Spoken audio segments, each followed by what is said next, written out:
Good day, my friends. I hope and I pray that this finds you well. Welcome to this edition of Leadership Synergized, where we introduce and have a chance to talk to individuals who are making a difference on this earth and in their lives in many, many different ways.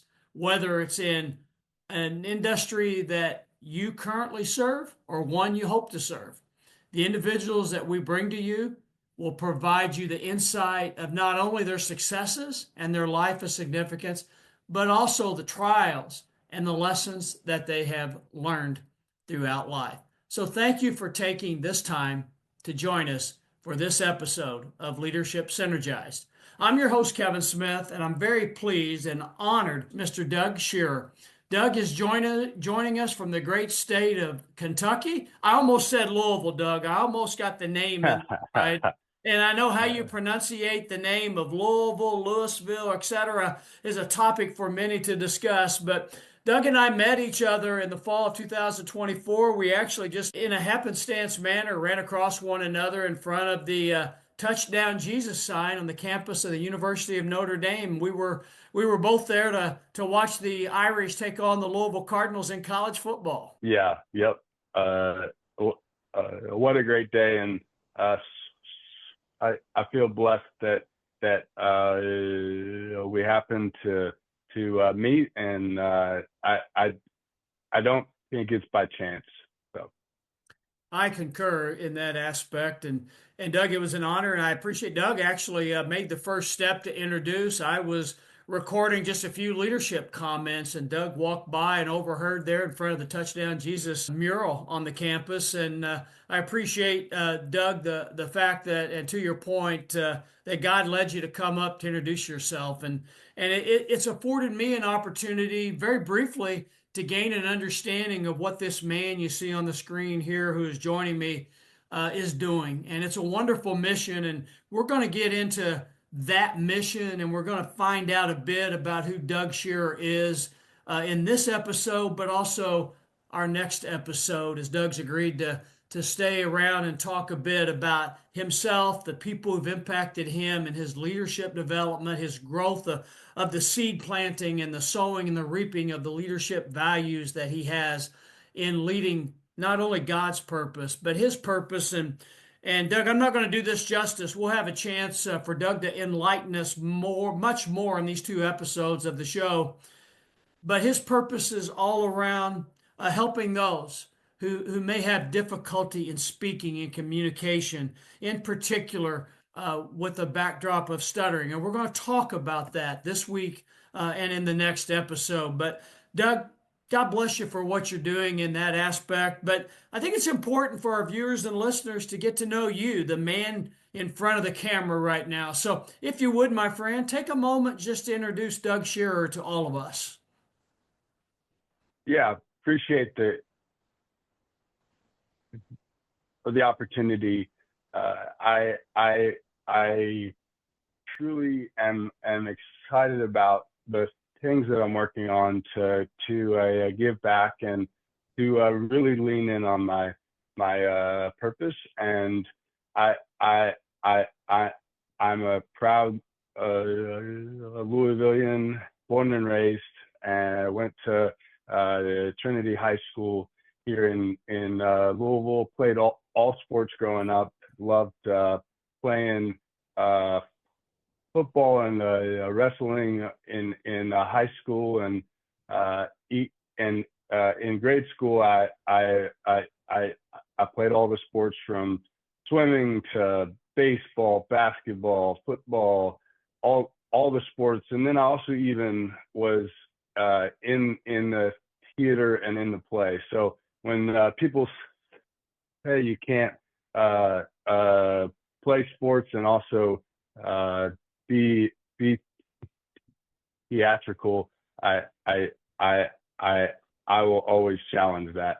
And I really enjoy the stage when I was in grade school. I am a Louisville Cards fan. I am currently a product manager for an insurance company here in Louisville, working on an AI platform product. So I'm the senior product manager for that platform. I I love to golf. I love leadership, and I love the I ideas of motivational speeches, speaking, and continuing to grow. I have a growth mindset, and I really care about people and want to just have an impact on that. And for, for, from a young age, I've always had a faith-based beginning in my childhood, and I'm very thankful for that base and my family and friends. Uh, well, that's just a little bit to get started. Thank you for that, Doug. And you mentioned growth mindset, and I love that. I love the work Dr. Carol Dweck has done, and read her book several years ago. And what a mind-opening experience just to read her research and wow, how it just stood out as so simple, right? And in life, things I'd never thought about before in that regard. But as much as you, I'm sure, and I know I appreciate the growth mindset, there are many things in this world and in our daily lives that battle that opportunity, that want us to maintain that fixed mindset, if nothing else in that regard. Share with us, how are you able to sustain that focus and that positivity it takes to continue that growth focus? Yeah, I think it's through the challenges that I've endured through uh, through through life with my speech, and always always fighting to reframe my thoughts around something that I could let be a negative thing and let that influence. And so I feel like through the speech therapy that I gained in my childhood, I've been able to learn that skill to take something that you could uh, perceive as negative and switch that into a positive. So that was one thing. And then practically, I c- continue to have goals, and I continue to set goals and review them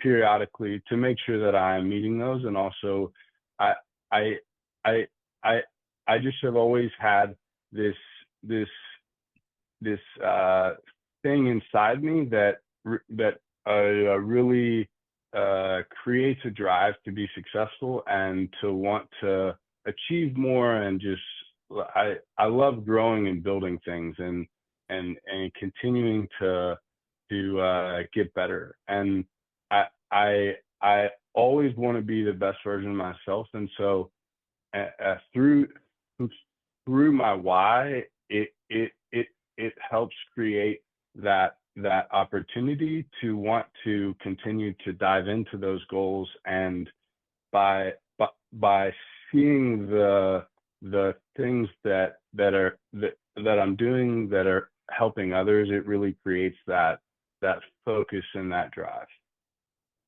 Thank you for sharing, Doug. And yeah, I'm sure you would agree with your commitment. And one of the first things you mentioned to me when we met at the University of Notre Dame earlier in the fall of 2024 was how much you appreciate leadership and its values and continuing to grow and learn in those aspects. And I'm sure you would agree that when I state in my experience that growth is not possible without the people we're blessed to have come into our lives, whether it's at a young age, a middle career point, or an end of career point, if you will. Share with our listeners some of those individuals who have really made a difference for you as you consider your leadership development. Yes, absolutely. I I I have so many people that have been just really wonderful, from my coaches in grade school my seventh grade uh, basketball coach actually really instilled leadership, and he actually defined me as a leader by during the tryouts. I he called me the night of the tryouts and was like, "Hey, last year you were on my team, and you I was on the cusp of being on the A team, and of course I wanted to be on the A team, but he saw my leadership in and the capability that I was to have in my leadership, and he asked me to be on his team to lead the team, and he uh, uh, right then and there just instilled that type of leadership that I've continued to have. So that's just one example. My in the plays, my music teacher also instilled that by giving me that opportunity that I didn't even necessarily realize that I wanted, and it was really cool to be able to to have speaking roles in place. And then in my high school football coach, he always continued to have this idea of there's there's really only two things or ways of being. You're either growing or you're getting worse. There's really no in between, because if you're it, still in that, then your competition is continuing to do more and get better, right? So that has also kind of instilled me to want to grow and continue that growth mindset. As I continued to grow in my career, the people, uh, what especially specifically right now with the start of this nonprofit, and my co-founder Andrew Cassis, he called me in a time that I was really ready to start on my journey and start on this vision. Because in high school, I made a promise at my senior retreat that I told everyone there, and I made a commitment that I was going to do something for the stuttering community, but at that time I just wasn't sure. And so when he called me, it really started this whole passion, and it helped to uh, uh, uh, uh, start what we're doing today. And then, like I said, I really like podcasts, and I really love Simon Sinek and how he talks about starting with your purpose and your why, because everything comes from that.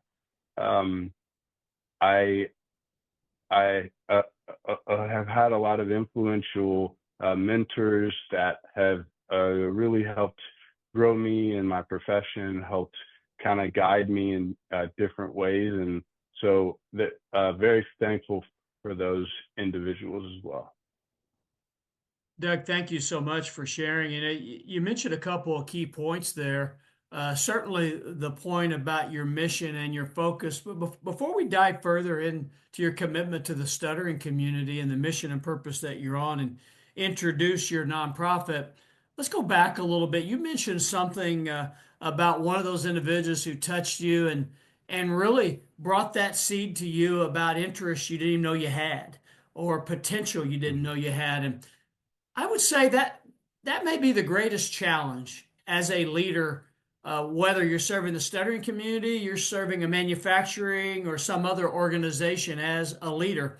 And when we talk about leader here in the 21st century, in the 2020s, it's assumed that everyone understands that leadership is not based on positional aspects. It's not based on title, as it once may have been looked at 40, 50, 30, 60 years ago. But many times that challenge for leaders is helping those in their stead those in their personal lives and family or friends around, or just those they're helping through coaching, through book writing, through authoring, or through nonprofit work such as what you're doing. It's helping others understand the potential they have, seeing things that they never thought they would see in themselves. From your experiences, how can a leader succeed in that approach more often than not?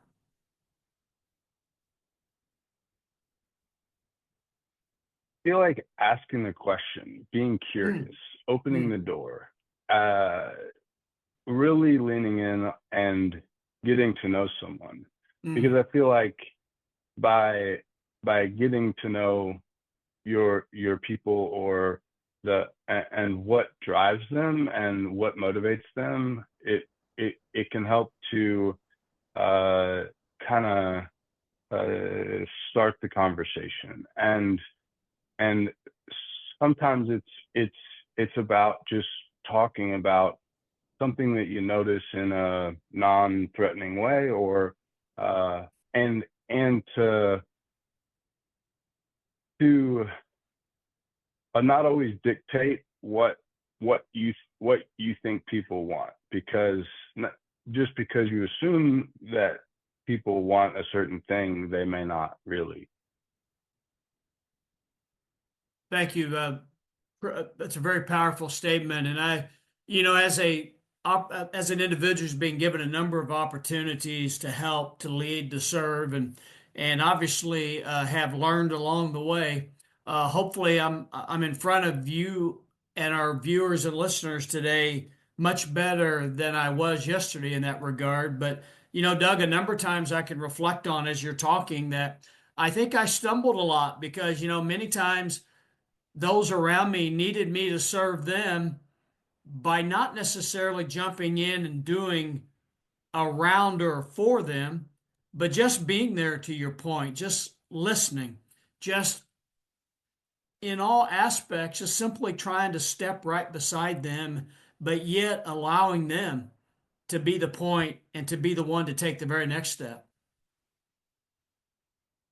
Absolutely. I I definitely continue to learn that, and to to and it's a part of the growing journey that every leader who aspires to do that is on. And I feel like the the it can it, it can create more intrinsic Mm. value and more intrinsic motivation than an external motivation for those individuals, as they feel like they're truly leading with you.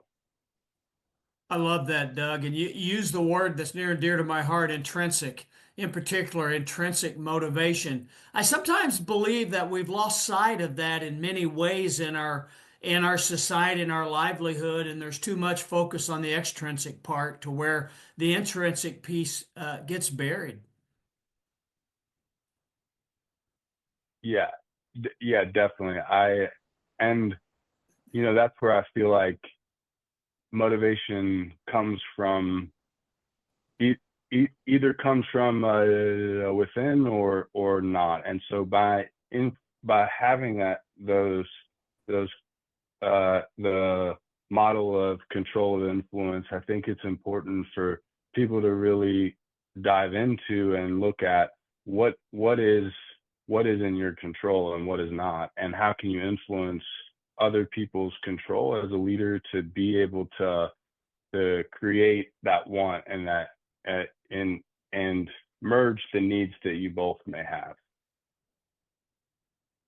We're speaking today on Leadership Synergized with Doug Shearer. Doug is located in Louisville, Kentucky, and he has created, with the help of others, a nonprofit foundation focused on providing services and really developing a community for the stuttering community. And Doug has agreed to come back for our next episode, and we're going to dive further into the detail, the aspects, and how we may be able to come alongside Doug and his community as they bring resources and they work to continue to develop that intrinsic motivation, if you will, those opportunities to sustain, maintain, and spread the value in a growth mindset manner. Doug, before we close this session, again, thank you so much. What has really stood out to me, and I know for our viewers and listeners in the past 20 minutes or so, is just your heart and your compassion for the mission you're on.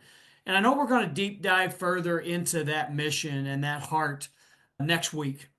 But Doug, before we go, I'd just like to ask you if you'd be willing to share what has been some of the challenges that you have had to personally overcome to get to where you are today and ensure that that growth mindset, that heart for serving the stuttering community is as passionate as we hear coming across the camera today. Yeah, absolutely. You know, it's I, as I reflect on my journey, it it it really has a lot of ups and downs, and it and that's that may never go away. And so by I, I've had to work through speech therapy from a young age, not knowing really what stuttering is, and I I've had to do a lot of internal work to really reflect on, is it me or is it others' perception of me, and how do I how do I take the perceived disposition of communication with others, and not internalize that in a certain way that may influence how I feel about myself, or a particular aspect of me, and to really start to realize that every person, we're all human, and everyone has something going on, and or some sort of challenge that they're going through. And most of the time, the reason that people treat you a certain way is probably because of their insecurities, or the things that are going on with them, that they're influencing that behavior to you because of that. And so for me, it's been quite a journey and part of what helped me is to go through speech therapy, to find a larger stuttering community, and people that I got to connect with that have been there for me and have helped me, and also the work that I've done to outside of my job. I've always continued to work on growing, and worked on I'm in Toastmasters, and so by working on all the aspects of getting better at those things that I was perceiving as potential things that could hold me back, by working through that and continuing to practice those other things, it's really helped me gain more confidence in what I'm doing and who I am. Thank you, my friend. God bless you. You certainly represent and present your mission and purpose extremely well. Best class in that regard. And I just appreciate you taking the time and your willingness to share with us those challenges. And we're going to dive more, as Doug has graciously agreed to come back next week and join us for a second episode of Leadership Synergized. We're going to specifically next week understand more about Doug's nonprofit, what it means, how it's doing, and how we may be able to come alongside to assist him, the nonprofit, and the focus on the stuttering community. Doug Shearer, God bless you, my friend. Thank you again for being here. Yes, thank you for having me, and I really appreciate this opportunity very much. So I look forward to our next episode. Thank you, as I. Thank you for joining Doug and me, Kevin Smith. I hope you've enjoyed this, where you have a chance to live, learn, and come alongside the best of best leaders that are out there living through the grind each and every day. God bless.